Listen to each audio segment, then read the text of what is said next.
أعوذ بالله من الشيطان الرجيم. بسم الله الرحمن الرحيم.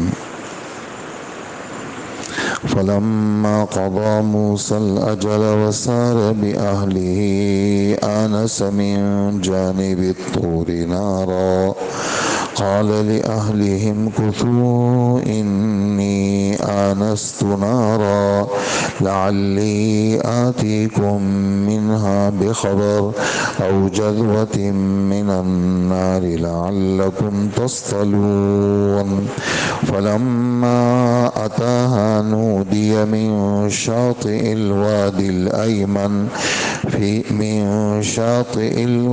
الأيمن في البقعة المباركة من الشجرة أن يا موسى إني أنا الله رب العالمين وأن ألق عصاك. فلما رآها تهتز كأنها جان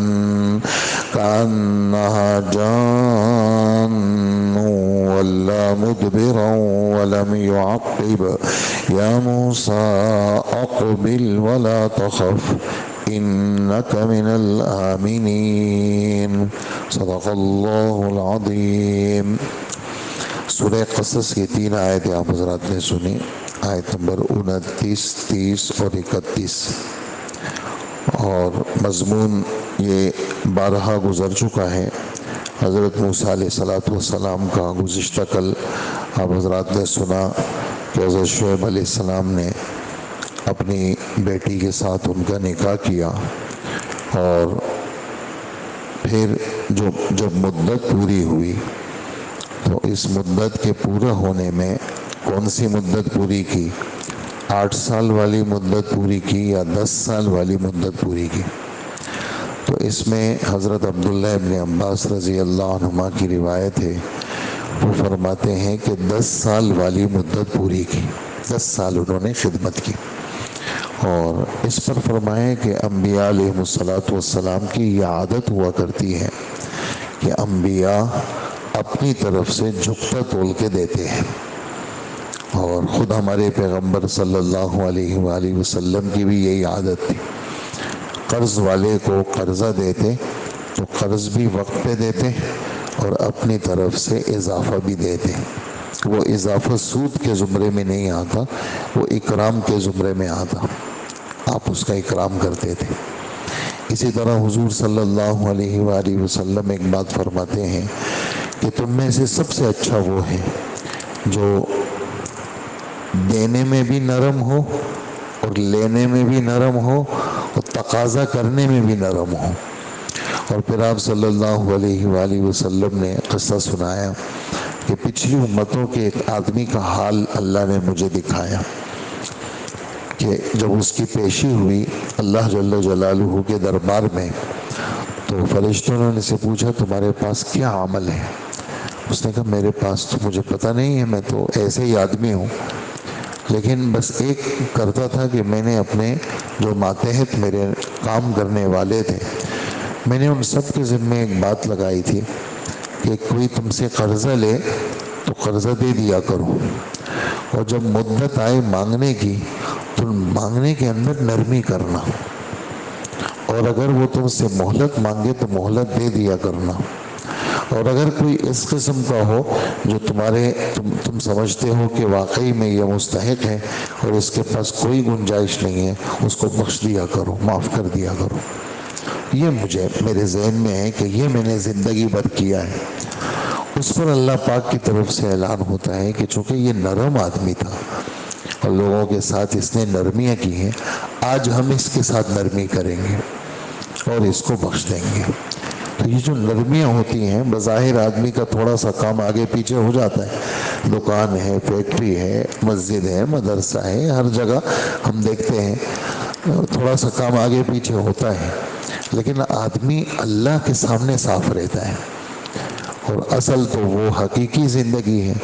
یہاں کی سختی اور یہاں کے ہم نے ٹائٹ رکھا ہوا ہے سب کو، مجالے ہمارا نوکر 1 منٹ ادھر ادھر ہو جائے، یہ ٹائٹ رکھنا، یہاں تو ٹائٹ رکھیں گے، پھر وہاں ہمیں ٹائٹ رکھیں گے، وہاں مشکلات میں ہو جائیں گے. اس لیے آدمی کو نرم ہونا چاہیے، گھر میں بھی نرم ہو اور آدمی دکان میں بھی نرم ہو، آدمی ہر جگہ نرم ہو، نرمی والا معاملہ کرے. اور جب آدمی نرم رہتا ہے اس کے ساتھ فرشتے بھی نرم رہتے ہیں اس کے ساتھ. جیسے میں نے بھی آپ کو قصہ سنایا، یہ قصہ امت کو ویسے نہیں سنایا، ویسے اللہ کے رسول نے کوئی خبر دے دی، اخباری خبر دے دی. یہ اخباری خبر نہیں ہے، یہ تربیت والی خبر ہے کہ آدمی اپنا دل دماغ اپنا رویہ اس حدیث کے مطابق کر لے اور طبیعت کو نرم کر لے. ہاں، طبیعت کو سخت کرنا، ایک ایک بات کی پوچھ پاچھ کرنا. جب ایک ایک بات کی پوچھ پاچھ کریں گے تو ہم سے بھی پوچھ پاچھ ہوگی. اور جب ہم نرمی برتیں گے، معاملات کو درگزر کریں گے تو اللہ جل جلالہ ہمیں بھی پھر یہ درگزر اس میں مقاصد ہوتے ہیں. بعض لوگ دنیاوی اغراض سے درگزر کرتے ہیں، وہ اس میں شامل نہیں ہے. بعض خالص اللہ کی رضا کے لیے درگزر کرتے ہیں، وہ اس میں شامل ہے.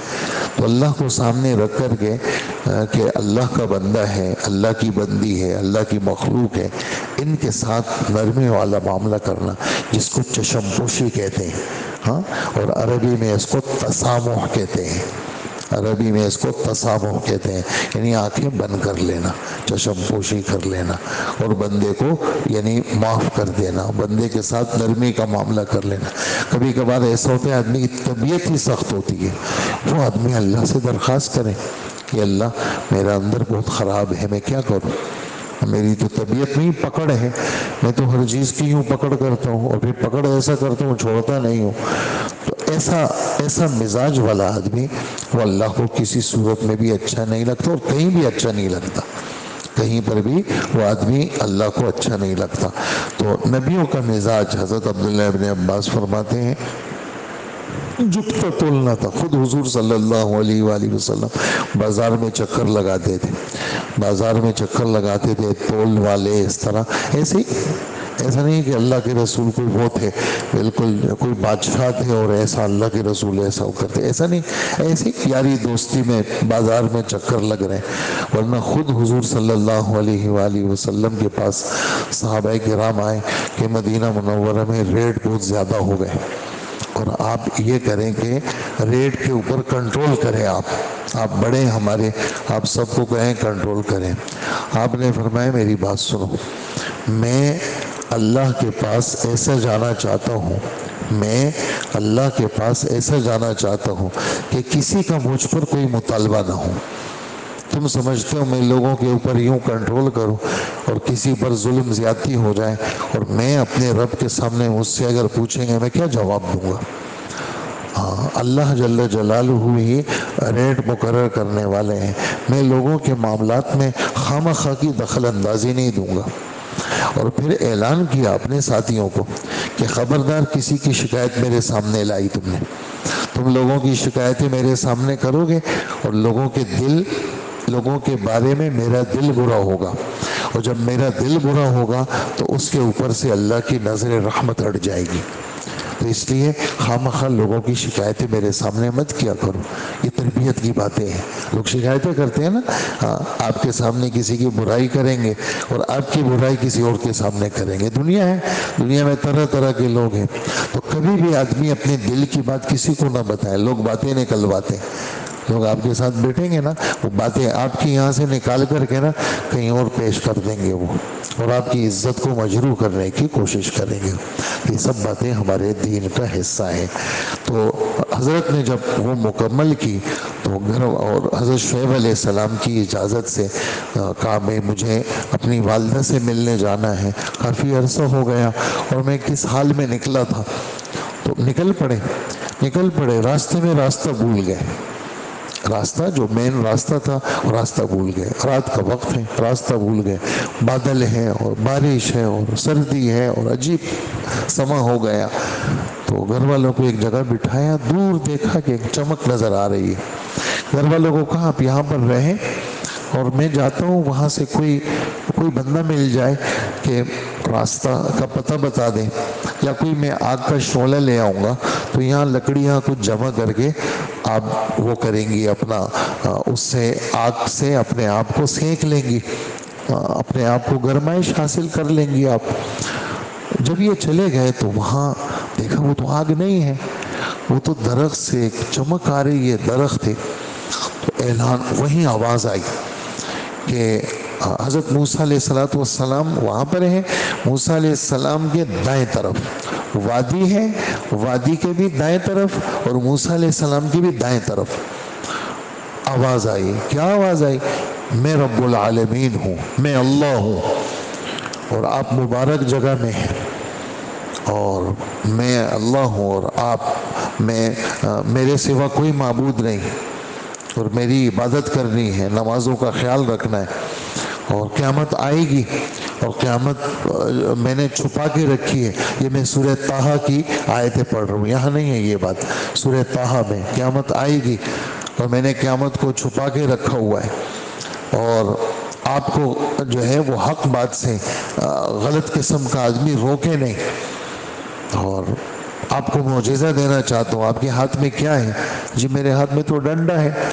اچھا کیا کرتے ہیں آپ؟ کہا اس سے میں یہ کام کرتا ہوں. ذرا اس ڈنڈے کو آپ پھینکے. جب ڈنڈے کو پھینکا وہ اژدہا بن گیا بہت بڑا، یعنی بڑے ہونے میں اژدہا، اور پھرتیلا ایسا جیسے چھوٹا پتلا سانپ، جانن پتلے سانپ کو کہتے ہیں، جانن پتلا سانپ، یعنی ہجوم کے اندر وہ بہت بڑا اور پھرتی کے اندر وہ ایک پتلے سانپ کی طرح لہراتا ہوا، کانا جانن لہراتا ہوا جناب ایسا. حضرت موسیٰ علیہ السلام نے دیکھا کہ تو ڈنڈا تھا سانپ بن گیا، ایک دم پیچھے مڑے اور اس کی طرف پیٹ کر لی. تو اللہ جل جلالہ نے آواز دی کہ آپ آ جائیں ادھر، پریشان نہ ہو، آپ امن میں ہیں، آپ اسی سانپ کو ہاتھ لگائیں، جب ہاتھ لگائیں گے تو یہ ڈنڈا بن جائے گا. یہ ایک معجزہ ہے. اور دوسرا معجزہ یہ ہے، آپ اپنے گریبان میں ہاتھ ڈالیں بغل میں، اور جب آپ نکالیں گے ہاتھ تو چمکتا دمکتا ستارے کی طرح وہ آپ کا ہاتھ ہو جائے گا. پھر اگر آپ گھبرا گئے یار میرے ہاتھ کو کیا ہو گیا، تو گھبرائیے گا بالکل بھی نہیں. پھر دوبارہ اپنے سینے کے ساتھ، اپنے بغل کے ساتھ اس ہاتھ کو آپ لگائیں گے، ہاتھ ٹھیک ہو جائے گا آپ کا. یہ دو معجزے ہیں اور ہم آپ کو دے رہے ہیں، اور آپ جائیں فرعون کے پاس. یہاں تک ہم نے پڑھا ہے. تو یہ اللہ پاک کی طرف سے. اس میں ایک چھوٹی سی بات جو حضرات نے لکھی ہے کہ یہاں اس ایریے کو، اس جگہ کو اللہ پاک نے مبارک کہا. جس جگہ درخت تھا اور جس جگہ آواز آئی اس کو مبارک کہا. علماء لکھتے ہیں ایک بات، وہ کیا؟ جس جگہ نیک عمل ہو جائے، جس جگہ نیک عمل ہو جائے وہ جگہ بابرکت ہو جاتی ہے. جس جگہ نیک عمل ہو جائے، جیسے مسجد ہے مسلسل اللہ کا نام لیا جاتا ہے، مدرسہ ہے وہاں قرآن پڑھا جاتا ہے، خانقاہ ہے وہاں اللہ کا نام لیا جاتا ہے. جس جگہ نیک اللہ کے رسول کا نام لیا جائے تو وہاں وہ جگہ کیا ہو جاتی ہے؟ بابرکت ہو جاتی ہے. اور اللہ جل جلالہ اس کی برکت کو خراب نہیں کرتے. ہمارا ساؤتھ افریقہ کا تھوڑا سا سفر ہوا تھا جوہانسبرگ میں، تو وہاں مین ہائی وے ہے، جیسے ہمارا موٹر وے ہے، بالکل مین ہائی وے پہ مساجد ہیں، تو بڑی بڑی مسجدیں ہیں. اب مین ہائی وے پہ مسجد عام طور سے ہوتی نہیں ہے، تو لوگوں نے بتایا کہ یہ ہائی وے تو بعد میں بنا ہے. یہاں بہت پہلے سب تبلیغ والوں کی جماعتیں آئی تھی پاکستان سے سال کی، اور جس جگہ انہوں نے پڑاؤ ڈالے، جس جگہ جماعت والوں نے ٹھیے لگائے، اللہ نے وہاں مسجدیں بنا دی. تو جس جگہ اللہ جل جلالہ کا نام لیا جاتا ہے وہاں تو وہ جگہ بابرکت ہو جاتی ہے. اب یہ ریونڈ کا اجتماع جہاں ہوتا ہے، یہاں پورے سال وہ ہوتا ہے، کھیتی باڑی ہوتی ہے، گندم ہے، سبزیاں ہیں، اس سبزی اور گندم میں عجیب برکت ہوتی ہے. وجہ کیا ہے؟ وہاں اللہ کا نام لیا جاتا ہے، وہاں نمازیں ہوتی ہیں، وہاں خدا کا نام لیا جاتا ہے، تعلیم ہوتی ہے، اور لوگ اللہ کے راستے میں نکلتے ہیں. تو جس جگہ اللہ کا نام لیا جاتا ہے وہ جگہ کیا ہو جاتی ہے؟ وہ بابرکت ہو جاتی ہے. تو کیا نتیجہ نکالیں گے ہم اپنے گھروں کو اللہ کے نام سے آباد کریں. اس وقت ہمارے گھر چیزوں سے آباد ہو گئے، قسم قسم مشینیں آ گئی، ہر چیز کی مشین آ گئی، ہر چیز کی مشین آ گئی، لیکن تلاوت سے گھر ویران ہو گئے، نمازوں سے گھر ویران ہو گئے، اور اچھے اچھے لوگ جو کسی زمانے میں وہ کتنے پارے پڑھتے تھے اب قرآن کو ہاتھ نہیں لگاتے۔ اس لیے گھروں میں عمل کی فضا بنائیں، آپ بنائیں گے، آپ جو یہاں بیٹھنے ہیں نا آپ بنائیں گے، آپ اپنے گھروں میں عمل کی فضا بنائیں، سب کو بیٹھائیں اور سب تلاوت، اذکار، اعمال، تعلیم، یہ اپنے گھر کے اندر ایک فضا بنائیں گے تو آپ کے گھر کیا بن جائیں گے؟ برکت والے بن جائیں گے۔ کل کا ترجمہ بھی باقی ہے، ترجمہ سن لیجئے، اور کل یعنی سفر ہے آج ایک دن کا، تو کل رات میں اللہ نے چاہا واپسی ہوگی تو کل صبح درس نہیں ہوگا۔ اللہ سفر کی آسانی کے لیے آپ حضرات دعا بھی فرمائیں، ایک دن کا سفر ہے۔ تو کل یعنی گزشتہ کل یہ آیت پڑھی تھی، ان دو عورتوں میں سے ایک عورت نے کہا، قالت احداہما، حضرت شعیب علیہ السلام کی بیٹیوں میں سے ایک بیٹی نے کہا، ابا جان آپ ان کو اجرت پر کوئی کام دے دیجئے، آپ کسی سے اجرت پر کام لیں تو اس کے لیے بہترین شخص وہ ہے جو طاقتور بھی ہو اور امانت دار بھی ہو۔ طاقتوری کا اندازہ ان بچیوں نے کہاں سے لگایا؟ وہ پتھر اٹھا کر کے ہٹایا اور بکریوں کو پانی پلائی۔ اور امانت دار کا اندازہ کہاں سے لگایا کہ بچی جب آئی تو ان کو کہا کہ آپ آگے نہیں چلیں گی، میں آگے چلوں گا تاکہ میری نظر آپ پہ نہ پڑے۔ تو امانت داری کا اندازہ اس بچی نے وہاں سے لگایا۔ حضرت شعیب علیہ السلام نے کہا ان کے والد نے، میں چاہتا ہوں کہ اپنی ان دو لڑکیوں میں سے ایک سے تمہارا نکاح کر دوں، بشرطے کہ تم 8 سال تک اجرت پر میرے پاس کام کرو، اور اگر تم 10 سال پورے کرو تو یہ تمہارا اپنا فیصلہ ہے، میرا کوئی ارادہ نہیں ہے کہ تم پر مشقت ڈالوں۔ انشاءاللہ تم مجھے ان لوگوں میں سے پاؤ گے جو معاملے کے اندر بھلائی والا معاملہ کرتے ہیں، جیسے میں نے ابھی آپ کو بتایا وہ سارے لوگ ہمارے ماتحت کام کرتے ہیں، تو ان کے ساتھ نرم رہنا اور اللہ سے دعا کرنا، اللہ میری طبیعت میں نرمی ڈال دے، میری طبیعت میں کیا ڈال دیں؟ نرمی ڈال دے۔ لوگوں کو سہولت دیں گے، اللہ ہمیں کیا دیں گے؟ سہولت والا معاملہ اللہ پاک ہمارے ساتھ کریں گے۔ ورنہ کیا کریں؟ ورنہ جواب دے دیں، ان کو کہیں کوئی اور، مطلب اگر آپ کو سمجھ میں نہیں آتا تو رکھنا بھی ہے اور باتیں بھی سنانی ہے، رکھنا بھی ہے، تکلیف بھی دینا ہے، آپ ان کو رخصت کر لیں۔ کوئی ایسا آدمی جس کے ساتھ آپ کا دل لگتا ہو اس کو آپ اپنے پاس رکھ لیں۔ موسیٰ علیہ السلام نے فرمایا کہ یہ بات میرے اور آپ کے درمیان طے ہو گئی، دونوں مدتوں میں سے جو بھی پوری کروں تو مجھ پر کوئی زیادتی نہیں ہوگی، اور جو بات ہم کر رہے ہیں اللہ پاک اس کے نگران ہیں، اللہ پاک اس کے وکیل ہیں۔ پھر جب موسیٰ علیہ السلام نے وہ مدت پوری کر لی، اپنی اہلیہ کو لے کر چلے، انہوں نے کوہ طور کی طرف سے ایک آگ دیکھی، انہوں نے اپنے گھر والوں سے کہا آپ یہاں ٹھہرے، میں نے ایک آگ دیکھی ہے، شاید وہاں پر کوئی خبر دینے والا مل جائے یا کوئی آگ کا انگارہ اٹھا لاؤ تاکہ تم گرمائی حاصل کر سکو۔ چنانچہ جب وہ اس آگ کے پاس پہنچے تو دائیں وادی کے کنارے پر جو برکت والے علاقے میں واقع تھی، ایک درخت سے آواز آئی کہ اے موسیٰ میں ہی اللہ ہوں اور تمام جہانوں کا پروردگار ہوں، اور یہ کہ اپنی لاٹھی نیچے ڈال دو۔ پھر ہوا یہ، جب انہوں نے اس لاٹھی کو دیکھا تو وہ اس طرح حرکت کر رہی ہے جیسے پتلا سانپ ہو، تو وہ پیٹھ پھیر کر کے بھاگے اور مڑ کر کے بھی نہیں دیکھا۔ ان سے کہا کہ موسیٰ سامنے آؤ اور ڈرو نہیں، تم بالکل محفوظ ہو۔